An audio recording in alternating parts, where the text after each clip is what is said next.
सहनाववतु सहनो भुनक्तु सह वीर्यं करवावहै तेजस्विनावधीतमस्तु मा विद्विषावहै। ओम शांति शांति शांति। ओम शन्नो मित्र शं वरुणः शन्नो भवत्वर्यमा शन्न इंद्रो बृहस्पति शन्नो विष्णुरुक्रम।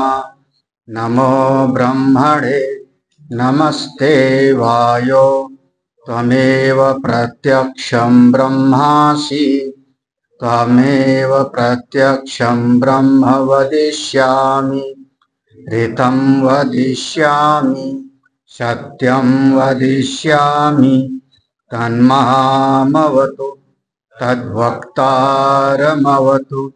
अवतु माम् अवतु वक्तारम्।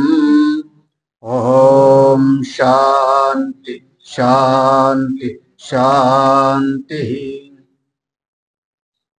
शंकरं शंकराचार्यं केशवं बादरायणं सूत्रभाष्य कृतौ वन्दे भगवन्तौ पुनः पुनः। ईश्वरो गुरुरात्मेति मूर्तिभेद विभागिने व्योमवद्व्याप्तदेहाय दक्षिणामूर्तये नमः। सदाशिवसमारम्भां शङ्कराचार्यमध्यमाम् अस्मदाचार्यपर्यन्तां वन्दे गुरुपरम्पराम्। श्रुतिस्मृतिपुराणानाम् आलयं करुणालयं नमामि भगवत्पादं शङ्करं लोकशङ्करम्। ये मंत्र एक बार पढ़ लेते हैं। ब्रह्मविद् आप्नोति परम्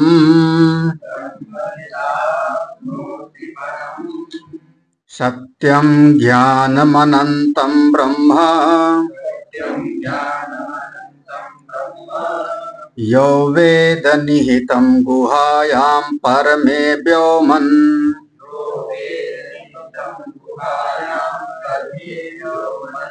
सोऽश्नुते सर्वान् कामान् सः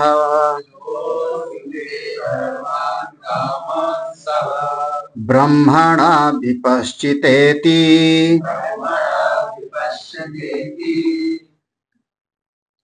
इतना ये मंत्र भाग का पंक्ति है। सत्यम ज्ञानमनंतम ब्रह्म यो वेद निहितम गुहायां परमे व्योम सो अश्नुते सर्वान् कामान् सः ब्रह्मणः विपश्चितेति। एक प्रतिज्ञा वाक्य किया। पूरी वल्ली का सूत्र रूप में इसी में है। ब्रह्मविद् आप्नोति परम।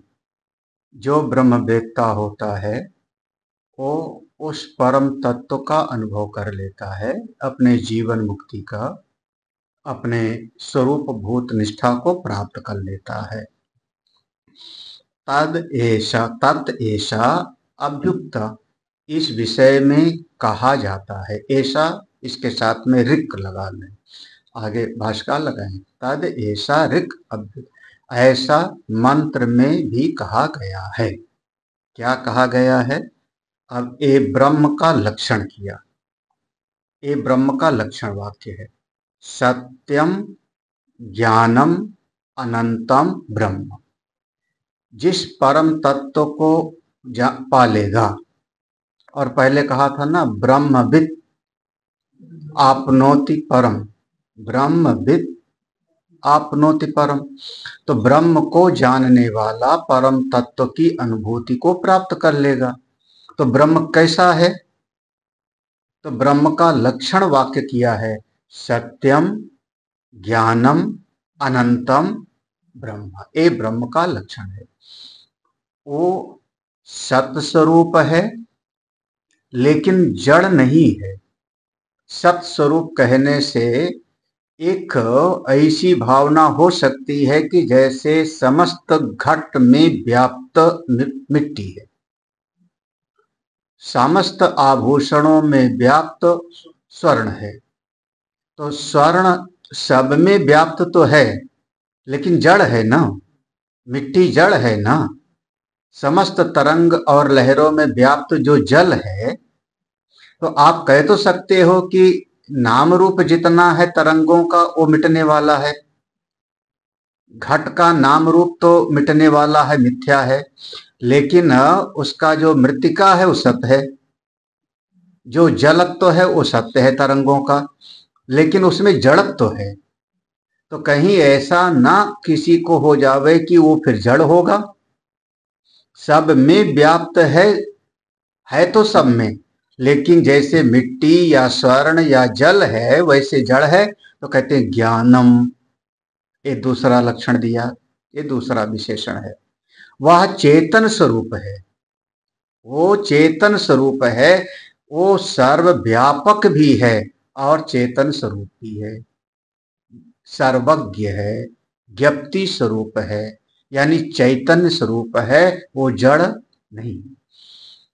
अब वह जो सत है और चित है, यानी ज्ञप्ति स्वरूप है, ज्ञान स्वरूप है, तो कभी कभी ज्ञान किसी का परिच्छिन्न भी होता है। एक व्यक्ति का जो ज्ञान है वो दूसरे व्यक्ति का ज्ञान है नहीं। एक आदमी ने कहा हमारी बुद्धि में इतना ज्ञान है, दूसरे व्यक्ति की बुद्धि में थोड़ा उससे ज्यादा ज्ञान है, तो ज्ञान परिच्छिन्न हो जाता है, ज्ञान सीमित हो जाता है। जितना ज्ञान नारद ऋषि का होगा उतना शायद दूसरे ऋषि का ना हो। तो क्या ऐसा होगा? तो कहते हैं नहीं, अनंतम। वो कैसा है? अनंत ज्ञानवान है, और वही अनंतम में ही आनंद समाया हुआ है। जहां पर सीमा बनती है वहीं पर जो है जीव को अच्छा नहीं लगता। अभी सवेरे शायद हमने पढ़ा था कि जीव को पूर्णता चाहिए, ऐसा कोई था ना। अल्प में यौवै भूमा तत्सुखम, जो भूमा है उसी में जीव को सुख मिलता है। जैसे हमने कहा था बड़ा चाहिए जीव को, शब्द ये था ना कि ज्यादा से ज्यादा बड़ा चाहिए और बड़ा चाहिए। तो ऐसे जीव के भीतर जो अभिलाषा होती है, वहां पर लिखा अल्प में जीव सुखी नहीं होता। और संसार का एक स्वरूप ऐसा है दुनिया का कि यहां जो मिलता है वो अल्प मिलता है। धन मिलेगा तो अल्प मिलेगा, ज्ञान मिलेगा तो भी अल्प मिलेगा, पूरा का पूरा नहीं मिलेगा। भाई साइंस का ज्ञान मिल गया तो इतिहास नहीं मिलेगा, इतिहास का ज्ञान पढ़ लिया तो शायद जो है केमिस्ट्री का ज्ञान नहीं हुआ, यही ना। तो यहाँ ज्ञान मिलेगा तो अल्प, वस्तु मिलेगी तो अल्प, धन मिलेगा तो अल्प, घर मिलेगा तो वो भी जितना बड़ा घर आप पाओगे उससे कई गुना बड़ा दूसरों का घर होगा, तो आपका घर हो गया अल्प हो गया। और जीव को अल्प में अच्छा नहीं लगता। फिर इस जगत में प्रेम भी मिलेगा तो अल्प मिलेगा। इस जगत में एक दिन प्रेम होता है, दूसरे दिन जो है बस तू मैं शुरू हो जाती है। तो क्या हो गया? मिला क्या?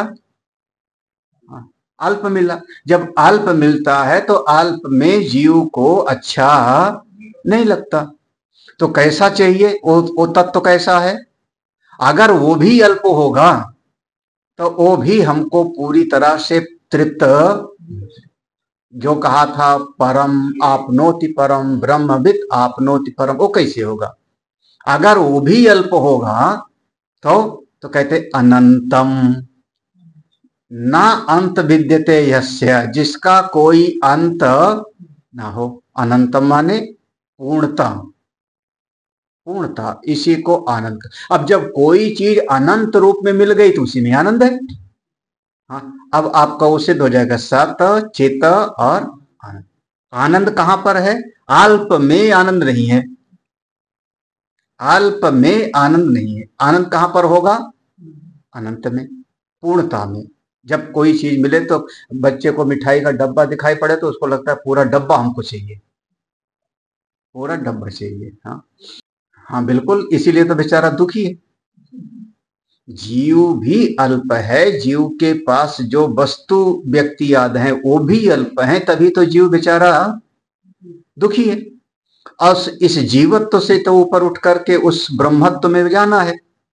क्यों? क्योंकि वो और अल्प को पूर्ण की चाह होती है। जैसे बूंद को समुद्र की चाह होती है, तभी बूंद की यात्रा समुद्र के लिए होती है। तो अल्प के भीतर पूर्णता की चाह है। और जगत में पूर्णता कहीं मिलने वाला नहीं। तो एक छोटा बच्चा होता है ना, तो वो चाहता है मम्मी पापा का पूरा प्यार हमें को मिले। और दुर्भाग्य कहो सौभाग्य कहो, हाँ, दूसरा बच्चा पैदा हो जावे। हाँ, दूसरा बच्चा, तो वो पहले वाला जो 2 साल का बच्चा है ना, उसको फिर अच्छा नहीं लगता, क्योंकि उसको जितना परिवार का ध्यान अट्रैक्शन मिलता था उसमें बंटवारा करने वाला आ गया। हाँ, अरे ऐसी कई घटनाएं हैं हमारे परिचितों में। लोग बताते हैं कि स्वामी जी जब से दूसरा वाला बच्चा पैदा हुआ तब से पहला वाला जो बच्चा है वो दूसरे वाले बच्चे को एक्सेप्ट नहीं कर रहा है। जीव यही तो चाह रहा है ना, पूर्णता चाह रहा है ना। जगत में मिलेगा जो मिलेगा सो मिलेगा। सत्यम ज्ञानम अनंतम, ये ब्रह्म का लक्षण है। चूंकि वह परम पिता परमात्मा अपना आत्मा ब्रह्म सत है लेकिन जड़ नहीं है, तो चित है, ज्ञप्ति स्वरूप है और अनंत है, इसलिए आनंद स्वरूप है। वो ये ब्रह्म का लक्षण है। यहां पर भगवान भास्कर कहेंगे ये ब्रह्म का विशेषण है, और इससे ब्रह्म विशेष रूप से जाना जाता है। विशेषण और विशेष रूप से जाना जाता है। हाँ, कोई भी शब्द होता है, ये कितना ध्यान रखिए, कोई भी शब्द किसी का व्यावर्तन करता है। शब्द की जो प्रवृत्ति होती है, विशेषण या कुछ भी लक्षण, वो किसी अन्य का व्यावर्तन करता। व्यावर्तन माने उसको किनारे करता है। जैसे हमने एक शब्द कह दिया गाय लाओ, तो वहां पर हमारे जहां पर पशु रखे हैं, घोड़ा भी है, हाथी भी है, वहां कुत्ता भी है, 50 तरह के वहां पर पशु हमारे पास में हैं। हमने अपने शिष्य से कहा गाय ले आओ, तो एक शब्द बोला गाय लाओ, तो उस शब्द ने किया क्या? जितने और पशु हैं उनको वहां से व्यावर्त कर दिया ना। अब वो हमारा शिष्य जाएगा तो घोड़ा नहीं लावेगा, किसको लाएगा? गाय। तो देखो, अन्य का व्यावर्तन कर दिया, अन्य का उसने किनारे कर दिया। अब उसी शिष्य को हमने कहा काली वाली गाय लाना। अब देखो, एक शब्द बोला काली गाय लाना, तो जैसे हमने कहा काली वाली गाय लाना, अब वहां पर जितनी और गायें थी रंग की, सफेद, लाल, चितकबरी, उनका क्या कर दिया? उस शब्द ने व्यावर्तन कर दिया। तो ऐसे कोई भी शब्द जब प्रयोग करते हो तो वह जो शब्द विशेषण के रूप में प्रयोग करते हो, अन्य का व्यावर्तन करता है। ये हमेशा ध्यान। हमने कहा हमारी लाइब्रेरी में रामायण रखी है, इसका मतलब और किताबों से व्यावर्तन हो गए। हाँ, इसको कहते हैं व्यावर्त व्यावर्तक भाव, व्यावर्त व्यावर्तक भाव। हाँ, तो ये कोई भी शब्द, ये हमेशा ध्यान रखो, इसलिए शब्द का प्रयोग करने में बहुत सावधान रहना चाहिए। हाँ, हाँ, नहीं तो जैसा शब्द प्रयोग करते हो फिर उसका परिणाम वैसे होगा, वैसे उसका जो है ना। हाँ, इसलिए कोई जल्दी जल्दी बोलने की जरूरत नहीं है, फटाफट बोलेंगे या नहीं, एक एक शब्द पर, क्योंकि उस शब्द, वो शब्द से कुछ न कुछ अभिव्यंजना हो रही है। उस शब्द से आपकी बुद्धि का निश्चय, आपकी बुद्धि का ज्ञान, आपकी मन स्थिति वो सब प्रकट हो रहा है। उस शब्द से आप कुछ का व्यावर्तन कर रहे हैं। आपने कह दिया मैं बहुत दुखी हूं, इसका मतलब क्या हुआ?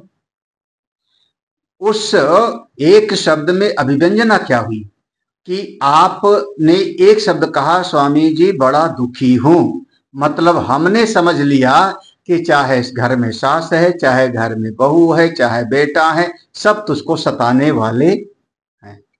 हाँ। और अगर तुमने ये कहा, जैसे आदमी ने एक शब्द प्रयोग किया, स्वामी जी बहुत दुखी, अगर तुमने ये कहा कि सब खराब हैं, मैं क्या समझूंगा? हाँ, है ना? भले बोलू ना, लेकिन मैं समझूंगा कि हाँ, क्योंकि सब खराब हैं, इसका मतलब तुम अपनी तरफ नहीं देख रहे हो, व्यावर्तन होता है। तो कोई भी शब्द होता है, उस शब्द की प्रवृत्ति को बहुत सोच समझ के बोलना चाहिए, अगर समझदार हो तो इसीलिए श्रुति भगवती ने ब्रह्म का लक्षण केवल 3 शब्द में किया है, सत्यम, ज्ञानम, अनंतम। हाँ, तो जैसे विशेषण क्या दिया हमने, विशेष ए तीन उस ब्रह्म का विशेषण है। चलो ऐसा समझो। हाँ, है नहीं विशेषण, लेकिन साधना के लिए बस समझाया कि विशेषण के जैसे कैसे, जैसे नीला सुगंध वाला कमल, नीलोत्पल कमल। तो कमल, कमल क्या है? विशेष्य है, कमल विशेष्य है। उस कमल का 3 विशेषण दिया, नीला है, सुगंध वाला है, 8 दल वाला है, अष्टदल है। तो ये 3 शब्द जो प्रयोग किया, नीला, सुगंध वाला, अष्टदल वाला, ये 3 शब्द हो गए विशेषण, और उससे जो लक्षित हो रहा है वो क्या हो रहा है? विशेष, जो लक्षित है। जैसे अच्छा, मनुष्य क्या है? मनुष्य क्या है? हा? मनुष्य की परिभाषा करो। जो श्वास लेता है, जो पानी पीता है, जो खाना खाता है, जो चलता है, ये विशेषण है क्या? अगर ये विशेषण दोगे तो इसमें अतिव्याप्ति होगी ना। अतिव्याप्ति माने आपने कहा जो श्वास लेता है, तो बंदर भी श्वास लेता है। हाँ, आपने कहा जो पानी पीता है, तो अजगर भी पानी पीता होगा। तो आप ऐसा विशेषण दो। जो मनन करता है वो एक गुण है, लेकिन मनन जो है ना, वो चिंपै जी भी करता है। जैसे हम घास लेकर के बकरी को दिखाएं, बकरी रस्सी तुड़ा के भाग गई, तो हमने घास लेकर के उसको दिखाया, तो उस समय पर उस बकरी के भीतर भी इतनी मनन की शक्ति, ज्यादा नहीं है, लेकिन इतनी मनन की शक्ति है कि ये मेरा मालिक हमको घास दे रहा है। डंडा दिखाया तो वो भागती है। या आप जैसे बंदर सवेरे आ जाते हैं यहाँ पे, उस बंदर के बच्चे के पास जाओ तो उसकी जो बंदरिया होगी, हाँ, क्यों काटने दौड़ रही है वो? क्योंकि वो इतना विचार कर रही है कि शायद ये व्यक्ति मेरे बच्चे को नुकसान पहुंचाएगा। वो मनन की शक्ति उतना विकसित नहीं है उसमें, लेकिन थोड़ी सी उसमें भी प्रत्येक प्राणी में है। हाँ, अब ये क्या हुआ? ये विशेषण है, तो इसमें अतिव्याप्ति हो रही है, अतिव्याप्ति हो रही है। हाँ, तो अब हमार जिसके 10 उंगली वाला हो गए, तो 10 उंगली वाले और जीव होते हैं। हाँ, 10 उंगली वाले और भी जीव, शाही। हाँ, 2 पैर वाले और जीव होते हैं। अब मनुष्य का लक्षण कब बताओ? जे गाय का एक लक्षण बता रहे हैं। गाय का एक लक्षण है शासनादिवत, शासनादिवत जो है वही गाय है। ये हमने उसका विशेषण दिया। गाय का विशेषण है जिसके गले में एक लंबी सी ललरी लटकती हो, वो गाय है। तो हमने गाय का, लेकिन घोड़े के गले में नहीं लटकेगी। हाँ, हाथी के गले में तो, हाथी का तो गला ही नहीं है, उसका तो बस ऐसे ऐसे रखा हुआ है। फिर और बकरी के गले में नहीं होगी। हाँ, जर्सी गाय के लटकती है कि नहीं? सोचना, अब देखना जा करके, हाँ जाके ढूंढना, जर्सी गाय के गले में वो लटकती है कि नहीं। तो गाय का लक्षण क्या दिया हमने, विशेषण, जिसके गले में एक ललरी लटक रही है उसका गाय, हमने गाय कहा, यही ना। तो जैसे हमने कहा सास नादिवत गाय है, इसका मतलब है जर्सी गाय हमारी किनारे हो गई, घोड़ा किनारे हो गया। देखो व्यावर्तन किया ना उसने, लक्षण दिया तो व्यावर्तन कर दिया। ऐसे मनुष्य के लिए भी,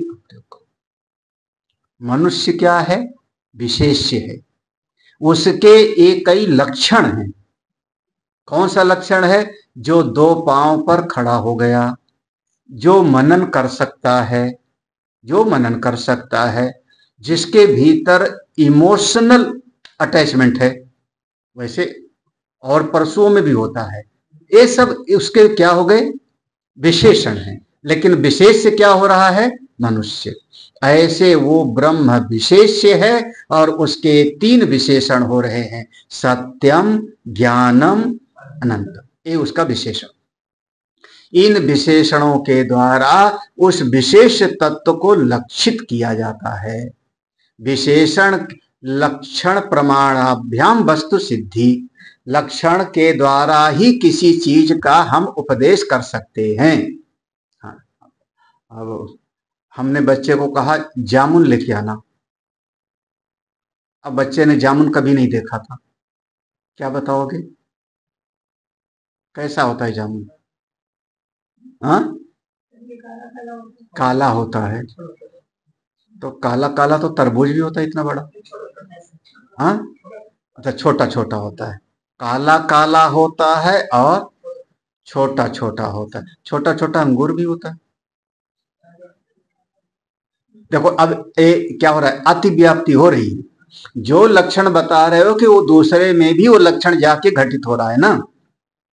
हाँ, तो काला काला और छोटा छोटा अंगूर भी होता है। अब बताओ, लक्षण आप कुछ बताओगे, उस लक्षण से बच्चे को समझ में आती है कि अमुक वस्तु ऐसी हो।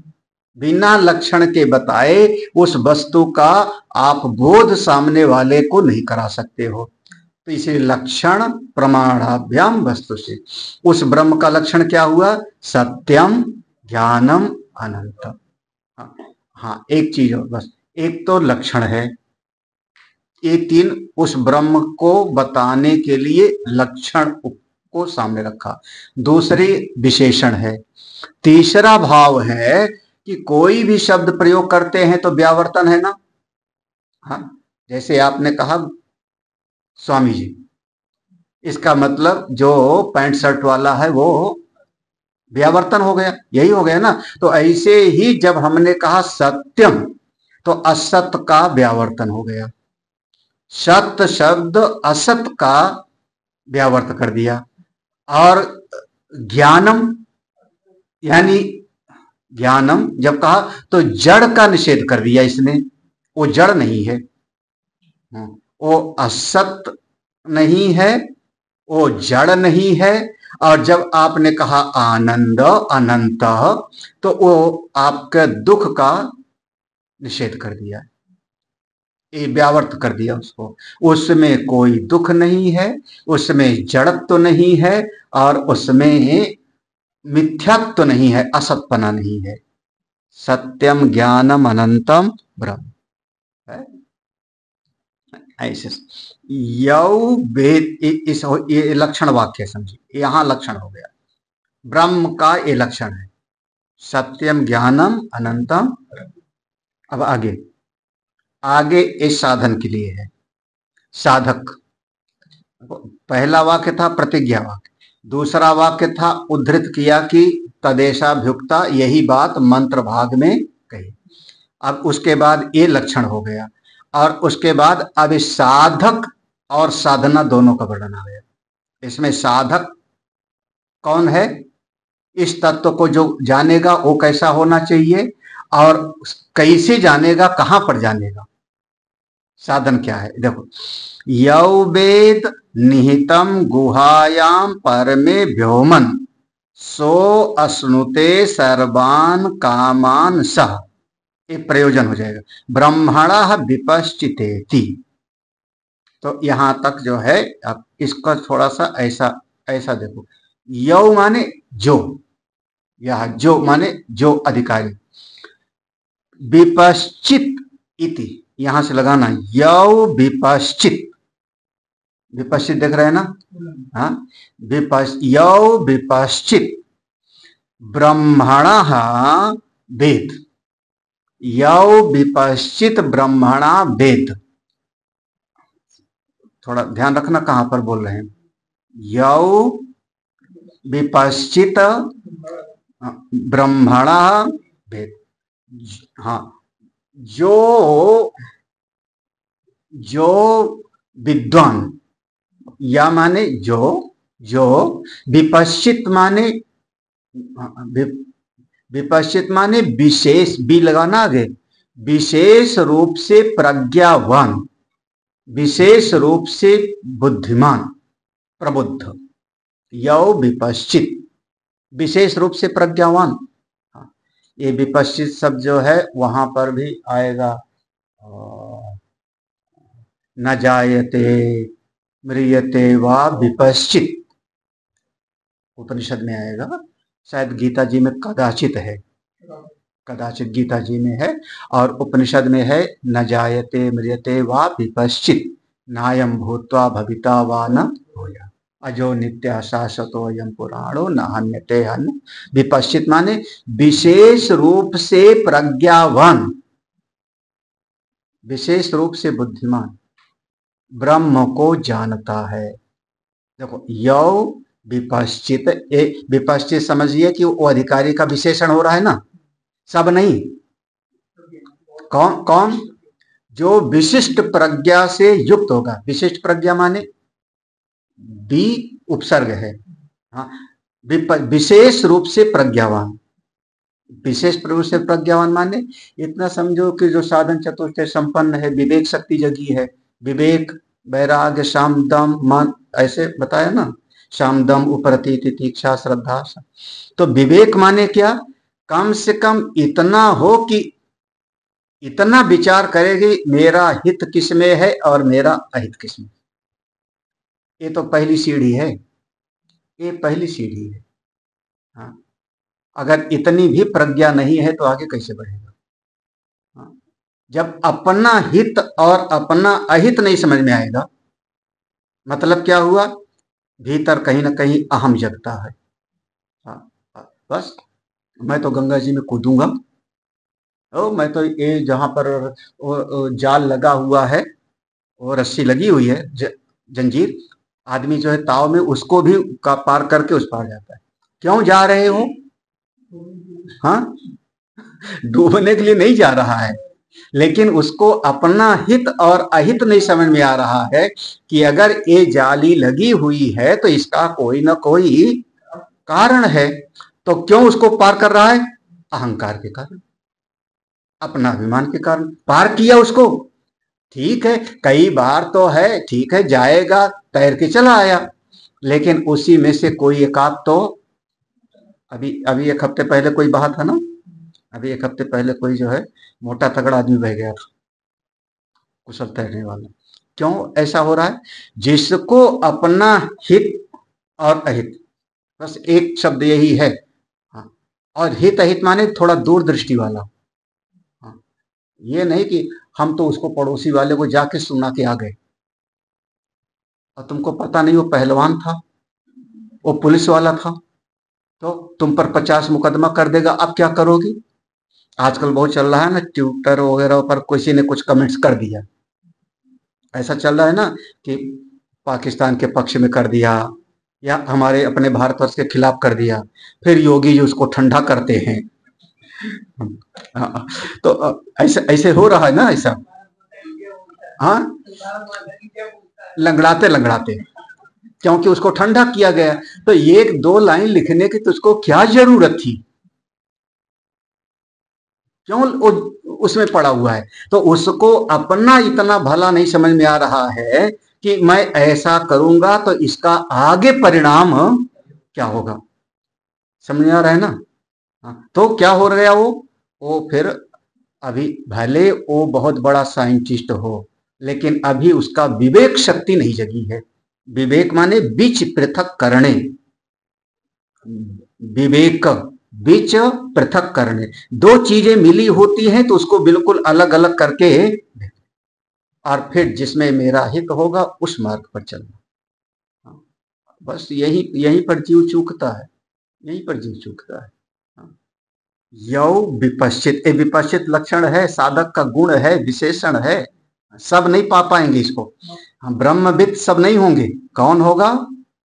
जो जरा में उछलने लगेगा तो फिर थोड़ा विपश्चित, प्रज्ञावान बनो, बुद्धिमान बनो। हाँ, कम से कम इतना तो सोचो, इतना तो सोचो। हाँ, व्यवहार में भी, व्यवहार में आपको बुद्धिमान बनना पड़ेगा। कहां पर कैसा व्यवहार करना है, सब जगह एक जैसा व्यवहार नहीं किया जाता।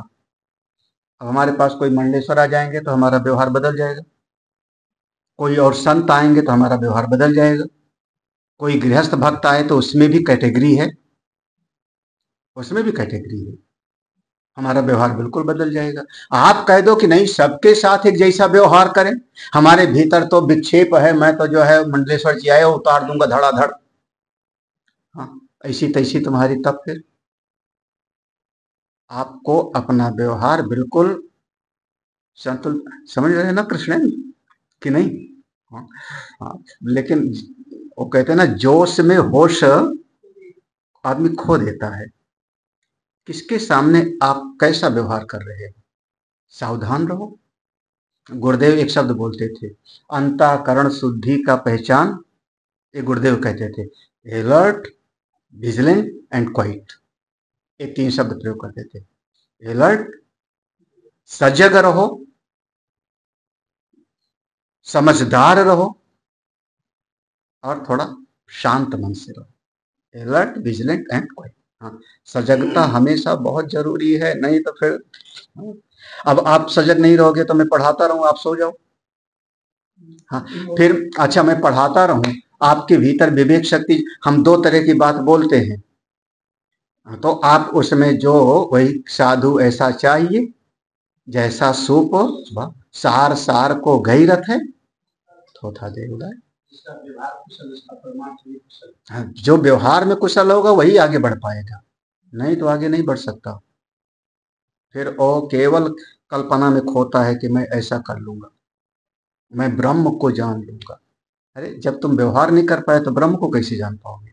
यौ विपश्चित, बहुत बहुत बड़ी विपश्चित, देखो यौ और विपश्चित के बीच में पूरी पंक्ति है ना। हाँ देखो, विपश्चित धन इति, दोनों को जोड़ दिया है तो विपश्चितेति, धन इति, इति माने पूरा हो जाता है वहां पर मंत्र भाग वाला। तो ये यौ विपश्चित, जो बुद्धिमान साधक, प्रज्ञावान साधक, अब इस पर तो ज्यादा नहीं बोलना है, सब समझदार ही हो, वैसे जितने समझदार हो मैं जानता हूं, हाँ कितने पानी में है सब। हाँ, जो विपश्चित, प्रज्ञावान, बुद्धिमान, सावधान, हाँ, गुहायाम परमे व्योमन निहितम ब्रह्मणा भेद। अब उसको एक देखो, सावधान है, प्रज्ञावान है, तभी उसको अपने भीतर जाने की कला आएगी। गुहायाम परमे व्योमन निहितम, जो अपने बुद्धि रूपी गुफा में, गुहायाम माने गुफा, व्योमन माने आकाश, जो आपका हृदयाकाश, हृदयाकाश, अपनी बुद्धि रूपी आकाश में जो तत्व आपका विराजमान है, निहितम माने उस तत्व को कोई बिरला जान पाएगा, विपश्चित ही जान पाएगा। यौ देखो, विपश्चित वेद जो विद्वान जानेगा, कहां पर जानेगा, एक तो साधक हो गया, साधक कौन है, विद्वान प्रज्ञावान, कहां जानेगा, अंतर्मुखी होगा तो गुहायाम परमे व्योमन, अपने बुद्धि रूपी गुफा में, भीतर हृदयाकाश में जो जाकर के अनुभूति करेगा, वो ब्रह्म है सर्वव्यापक, लेकिन उसकी उपलब्धि का स्थान अपने अंतःकरण में है। देखो यही है, यही चीज। जैसे कई बार हवा सर्वव्यापक है, हवा सर्वव्यापक है, लेकिन अगर हम पहाड़ में चढ़ रहे हैं तो हमको ऑक्सीजन का सिलेंडर कहाँ लगाना पड़ता है, यही ना। हाँ। अच्छा, हवा सर्वव्यापक है तो साइकिल में हवा क्यों भरते हैं? फिर सर्वव्यापक है उसी में भर लो। सर्वव्यापक है तो पंखा क्यों चलाए? हाँ, हवा सर्वव्यापक है, लेकिन उस हवा का अनुभव कब होगा? जब आप पंखा चलाओगे तो उससे उसकी तीव्रता का अनुभव होगा, ज्यादा अनुभव होगा, यही ना। उसी प्रकार से वो ब्रह्म है सर्वव्यापक, लेकिन उसका अनुभव स्थान, उपलब्धि स्थान कहाँ माना गया? बाहर कहीं पर भी अनुभव नहीं होगा। इतस्तता, चाहे लोक परलोक कोई जा ले, वहां नहीं अनुभव होगा। वहां भी अलग अलग इंद्र का नाम रूप होगा, देवता का नाम रूप होगा, दैत्य का नाम रूप होगा। उस ब्रह्म का, कौन सा ब्रह्म? सत्यम ज्ञानम अनंत। उस ब्रह्म का अनुभव करना है तो आपको अंतर्मुखी होना पड़ेगा। क्या है? मूंदो आंख उलट गई मुरी नहीं, अंतर्मुखी। ज्यादा से ज्यादा अपना विश्लेषण करो, अपना चिंतन करो। अन्य का विश्लेषण करने की बजाय किसका करना है? हाँ, हाँ, सामने वाला ऐसा है उसकी बजाय खुद चिंतन करो कि मेरी चित्त वृत्ति कैसी है। हाँ, अपने भीतर बस मेरा मन कैसा है, मेरी चित्त वृत्ति कैसी है, मेरे भीतर करुणा है, दया है, उदारता है, प्रेम है कि नहीं है। अपना विश्लेषण कर, धीरे धीरे अपने भीतर वो जाना सीख जाएगा। जब तक आप बाहर का विश्लेषण करते रहोगे, हाँ, पड़ोसी खराब है, दुनिया खराब है, देश खराब है, राजनेता खराब है, तब तो आप बहिर्मुखी। इसी का नाम, बाह्य जगत में सबका विश्लेषण करना, इसका नाम है बहिर्मुखता। अपने अंतर जगत का विश्लेषण करो, शांति से बैठो। जितना आप शांत होते जाओगे, ये बहुत जरूरी है। विक्षिप्त मन कभी सुखी नहीं होता। विक्षिप्त मन, और ये संसार का ये स्वरूप है ना, वो कहते हैं ना कि अगर गेंद उधर फेंकोगे दीवार की तरफ तो थोड़ा दूने बेग से हमारी तरफ आएगी। तो जो आप दोगे वही पाओगे, जो आप दोगे वही पाओगे। ये जगत तो गिव एंड टेक की पॉलिसी है। आप दूसरे से झूठ बोलोगे तो आपसे भी कोई ना कोई झूठ बोलेगा। आप दूसरे की चीज चुराओगे तो तुम्हारी चीज भी कोई ना कोई चुराएगा। और कहते हैं इस दुनिया में शेर को सवा शेर मिल जाता है। तो जो आप दोगे, आप कटु भाषण करोगे तो आपको भी कटु सुनने का तैयार रहना चाहिए। आप अगर दूसरे को कटु बोलोगे और चाहो कि सारी दुनिया के लोग जो है हमसे, फिर आप वो कहते हैं एक दाना चावल का अपना चूल्हा बनाते रहना खिचड़ी, एकाकी रह जाओगे। समझिए, एक अंतर, अपना विश्लेषण करो, मेरी चित्त वृत्ति कैसी, मेरी चित्त, बस शांति से बैठो। हाँ, कहाँ पर? अपनी बुद्धि रूपी।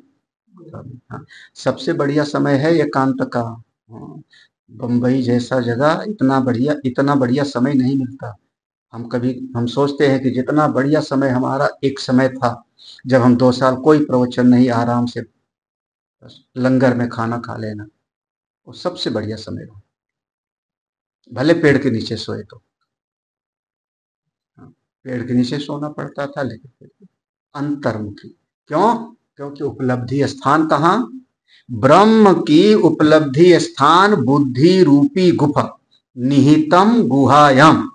एक एक शब्द पर गौर करना। निहितम माने है, वही अनुभव होगा। गुफायाम, गुहायाम माने गुफा में, वही कहा? व्योमन, वहां पर जो हृदयाकाश है, हृदयाकाश में। अच्छा, वो आपके भीतर खाली जगह तो होगा ना कहीं, तभी तो 4 रोटी आप खा गए पेट में, यही ना। हृदय धड़कता है, जब हृदय धड़कता है तो कोई खाली जगह मिलती होगी तभी तो हिलता है कि नहीं। खाली जगह ना मिले तो धड़केगा कैसे। तो भीतर ऐसे बुद्धि विचार कर रही, उसी अंतःकरण के भीतर आप जाना सीखो। वही पर गुरुदेव इसको कहते थे, जैसे गुरुदेव का दृष्टांत था कि जैसे भारत सरकार सर्वव्यापक है, भारत सरकार गवर्नमेंट ऑफ इंडिया अब सर्वव्यापक है, लेकिन अगर हमारा राजदूत इराक में है तो भी समझो वहां पर भारत सरकार काम कर रही है। हमारे यहाँ का राजदूत चीन में है तो फिर वहां पर भारत सरकार है ना। भारत सरकार सर्वव्यापक है, लेकिन कोई हमको काम कराना हो भारत सरकार से तो दिल्ली जाना पड़ेगा। जिस तरीके का काम है उस तरीके का कोई विभाग होगा, रेलवे का विभाग होगा या जो है वित्त मंत्रालय होगा, उसके उसके प्रतिनिधि हैं, उन्हीं से हमको काम कराना पड़ेगा। और वो जो ऑर्डर देगा उस पर भी लिखा होगा भारत सरकार। हाँ, वो भी लिखा होता है। तो ऐसे ही वो ब्रह्म सर्वव्यापक है, वो उसमें कोई कोई संशय नहीं। सत्यम ज्ञान मनंतम ब्रह्म, लेकिन अनुभव कहाँ होगा? गुहायाम परमे व्योमन, अपने हृदय रूपी गुफा में। जितना आप अंतर्मुखी हो सकते हो उतने ही आपका मन शांत होगा, आप आगे बढ़ोगे, समझदार बनोगे। हाँ, नहीं तो बस ये संसार ऐसे है। कितना आसान सी बात है, हाँ, कितना आसान सी बात है। कोई कठिन नहीं, कोई कठिन नहीं। बस थोड़ा अपनी दिनचर्या को बदलना पड़ेगा, अपनी दिनचर्या को बदलना पड़ेगा। वही, अब जैसे हम मान लो हम कहें, हम 10 बार कहें कि सवेरे उठ के ध्यान करो, पाठ करो, नहीं सुनता, विद्यार्थी नहीं सुनता। जब विद्यार्थी नहीं सुनता तो हमारा कौन सा अहित है।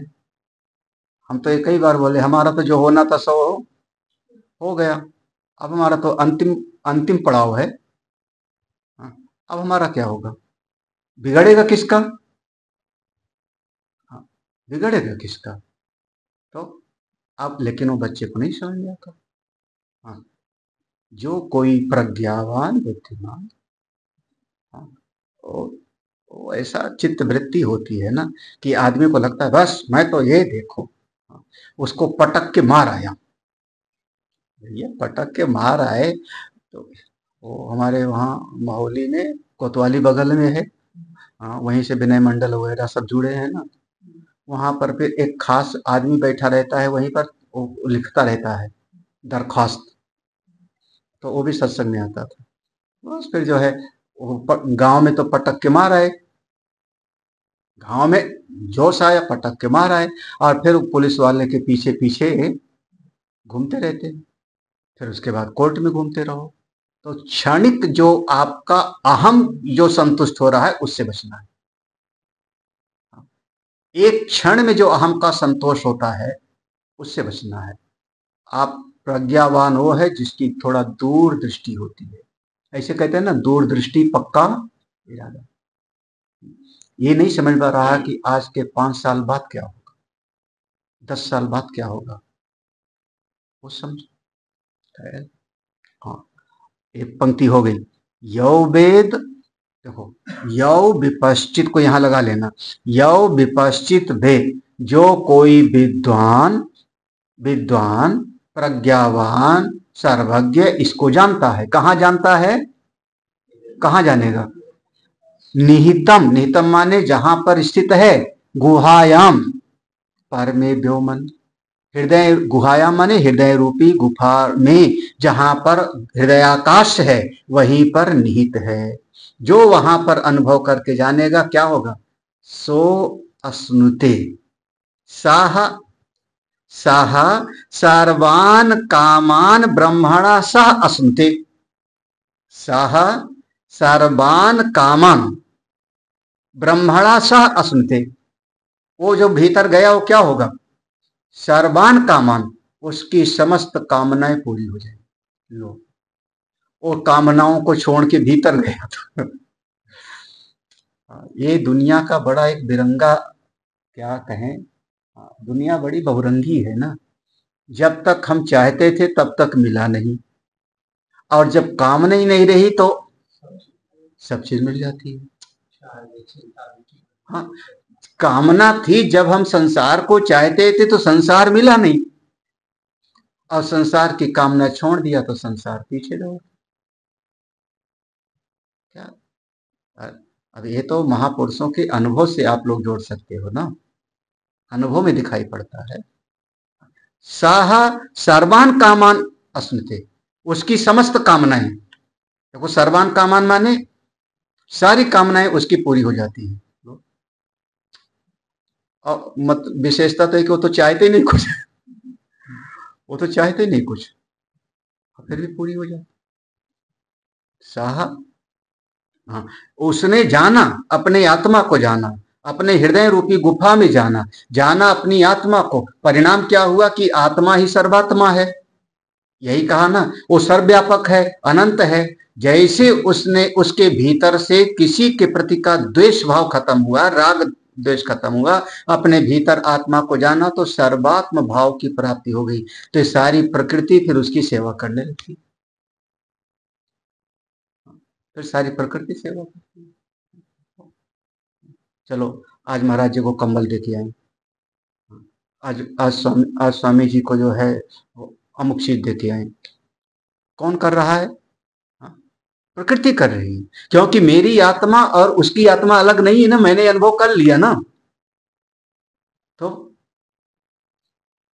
साह सर्वान कामान अस्मि, वो समस्त कामनाओं को प्राप्त कर लेता है। समझ में आ रहा है कि नहीं? है तो हाँ? नहीं समझ में आया? हाँ, इसलिए अंतर्मुखी रहो। जितना आप ध्यान साधना करते रहोगे, ये सारी सृष्टि आपका जो है ध्यान रखे। शुरुआत में थोड़ा तकलीफ होती है।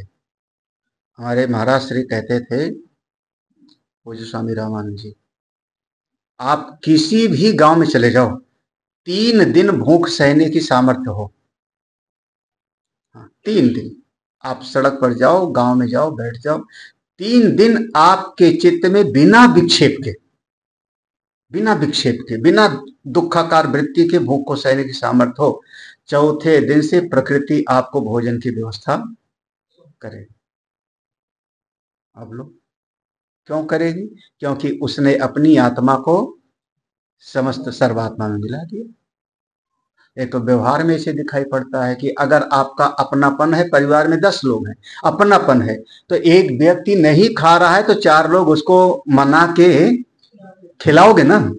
क्यों? क्योंकि उसके साथ में एक अपनापन है, ये हमारा अपना परिवार है। तो ऐसे उसका जो है पूरी सृष्टि के साथ तादात्म्यपन हो। इस स्थिति में समझना कि जब उसका भाव ऐसा होता है, तब कभी जैसे संत ज्ञानेश्वर ने भैंसे से जो है मंत्र पढ़ा दिया। रोज थोड़े पढ़ाते थे, वंस, एक बार जीवन में, एक बार। ये मत समझना कि वही भैंसा दूसरे दिन भी वेद मंत्र पढ़ रहा होगा, लेकिन उस समय चित्तवृत्ति वैसे तादात्म्य हो, तो सब समस्त कामनाएं उसकी पूरी हो जाती। बस यही गड़बड़। अब ये पढ़ के ये लगे कि ठीक है, फिर मैं अब ध्यान करूंगा, क्योंकि अभी मैं मेहनत से तो, अपनी मेहनत से तो हम बाइक नहीं खरीद पाए, अब ध्यान करूंगा तो बाइक मिल जाएगी। अब ये बस समझ लेना। भाई मैंने जो है 4 महीने मैंने जूझा, बड़ा परिश्रम किया, चाहता था कि मैं एक प्लाट खरीद लूं, नहीं खरीद पाए। अब चलो, अब मैं ध्यान करूंगा तो फिर प्लाट हो खरीद लूंगा, गाड़ी खरीद लूंगा। हाँ, उसी तरीके से तो जब उनकी कामना नहीं रही तो पूरी हो गई, बस वही जब रही नहीं तो पूरी हो गई। जब कामना ही नहीं रही तो पूरी हो गई, बिल्कुल सही बात है। कामना रही नहीं, कुछ चाहे नहीं, वो कहा ना, चाह गई चिंता मिटी, तो अब कोई काम नहीं। और एक ये तो मेरे अपने जीवन का है ना, हमारे अपने जीवन में हम नहीं चाहते, कोई कामना ही नहीं है, कम से कम भोजन और वस्त्र, ये 2 विषय में तो कोई विशेष कामना ही नहीं। अमुक प्रकार का वस्त्र मिले या अमुक प्रकार का ये मैं अपने दिल से समझता हूं कि चित्त में तो मेरे कोई विशेष इसकी कोई कामना नहीं, और फिर भी इतने तरह की चीज मिलती है कि इतने तरह के वस्त्र मिलते हैं, तुम लोग तो देख रहे हो। हाँ, कम से कम भोजन वस्त्र के विषय में तो कभी सोचना ही नहीं। और ये सब सृष्टि हमारी जो है, अब आज की स्थिति हम कभी ये सोचते नहीं कि हमको कौन सा चलने के लिए साधन, कौन सी कार चाहिए। हमने कब सोचा, हमने चाहा ही नहीं। हमने अपनी चाह से वैगन आर खरीदी थी, नहीं वैगन आर नहीं, मारुति वैन, लाल कलर, याद है क्या? लाल मारुति वैन कर बड़े शौक से खरीदी थी। उसके बाद फिर कोई गाड़ी के भीतर कोई खास कापी, और फिर बढ़िया बढ़िया मिलती थी, कैसे प्रकृति देती थी। हाँ, जो अच्छी अच्छी होती है वो सब हमने चलाए। कैसे हमको, मैं अपने, हाँ हाँ चाहते तो छोटी में न चाहे तो हाँ, तो इसलिए सो साह असुनते, देखो साह असुनते माने प्राप्त कर लेता है, असुनते माने प्राप्त कर लेता है, सर्वान कामान समस्त कामनाओं को प्राप्त पूर्ण कर लेता है, और साथ ही साथ ब्रह्मणा सा ब्रह्म का भी अनुभव कर लेता है लोग, यानी ये लोक भी और सब, यह लोक भी उसका ब्रह्मणा सा, क्योंकि अंतर्मुखी हुआ ना, अपने भीतर गया ना, अपनी आत्मा में रमण हुआ ना, तो ये लौकिक जगत में भी और कहा पारलौक, ब्रह्मणा सा, ब्रह्मणा सा माने अपने ब्रह्म स्वरूप का भी उसको अनुभव। बस कौन है वो विपश्चित इति, इतना ये मंत्र भाग में था। इसका जो है श्रुति भगवती ने देखो उदाहरण दिया ना, तदेशाभ्युक्ता, जो बात कहा रहा हूं ये कहा मंत्र भाग में कहा गया है, सत्यम ज्ञानम अनंतम ब्रह्म, ये ब्रह्म का लक्षण वाक्य है। तो उसके बाद ये ब्रह्म का लक्षण हो गया, तो साधक कौन है? यौ विपश्चित, ये साधक हो गया। फिर उसके बाद में साधना क्या हो गई? निहितम गुहायाम परमे, ये क्या हो गया? साधना हो गया। और फिर उसका फल क्या होगा? सह असुनते सर्वान कामान स ब्रह्मण, ब्रह्मणा सा, और इस जगत की कामना भी और ब्रह्म की अनुभूति भी सब प्राप्त कर लेगा। यहाँ ए ऋषा पूरी हो जाती है, और फिर ए यहाँ से ब्राह्मण भाग शुरू हो जाता है, जहाँ जो था ना ब्रह्म विदा अपनोति परम, उसके बाद फिर वहां से तस्माद वा। तो इसको ऐसा समझिए ना कि जैसे आदमी कहता है ना कि कोई बात मैं बोल रहा हूं, फिर उसके बाद कहेगा ऐसे वहां पर गुरुजी ने बताया था, तो हमने पुराना कोई दृष्टांत सामने रखा, अमुक संत ने बताया था, अच्छा उनकी बात पूरी हो गई, फिर हम अपने पर आ गए, फिर हम अपना, तो वैसे श्रुति भगवती यहां से फिर शुरू हो गई। तो ये बीच में जो है सत्यम ज्ञान अनंतम से विपश्चित इति, इति आया वहां पर, विपश्चित धन इति, यहाँ पर ए मंत्र वाला, और यहाँ से फिर आगे शुरू हो जाता है। कल पढ़ते हैं। ओम पूर्णमदः पूर्णमिदं पूर्णात् पूर्णमुदच्यते पूर्णस्य पूर्णमादाय पूर्णमेवावशिष्यते। ओम शांति शांति शांति। हरि ओम। श्री गुरुभ्यो नमः। हरि ओम।